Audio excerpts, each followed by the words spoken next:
Hey, it's Adelaide with TalkBox.Mom with today's foreign language phrase of the day. Today we're continuing our theme of forgetful mom, and today's phrase is, did you move the clothes to the dryer? This is something I ask myself a lot.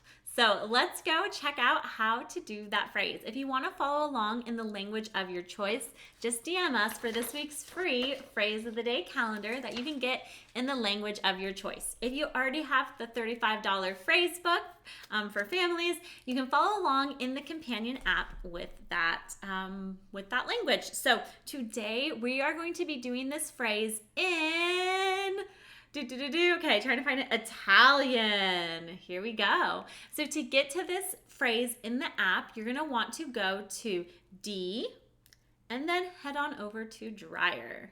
So let's head on over there. Lots of words, lots of words. This book has over 1,700 phrases, so lots of awesome phrases. So dryer. Did you move the clothes to the dryer? When you're starting a foreign language, the best thing to do is jump in and start talking and give yourself time and space to get better at saying things. You're not going to sound great when you start, and that's okay because you got to start somewhere. So here we go for did you move the clothes to the dryer?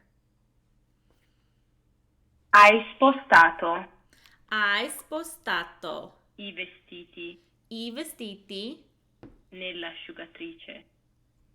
nell'asciugatrice. That's all I heard. Let's play it again so we can hear it. Okay, here we go. Hai spostato Hai spostato i vestiti I vestiti nell'asciugatrice? nell'asciugatrice. Hai spostato i vestiti nell'asciugatrice? I let that play on for anybody who's saying the full phrase in Italian because you've been doing Italian a lot. I do Spanish and German with my family, and so this is a new sound to me. So to get even better at it, you just got to keep using it. I would do it slowly with my kids until I felt a little more confident with it, and then I'd use the full phrase. And it's just that easy. You just want to jump in and start using it. If you're using this phrase and you make a funny video with your family using this phrase in a foreign language, tag us on Instagram at TalkBox.Mom, and we would love to feature you. I'll be seeing you on Instagram. Bye!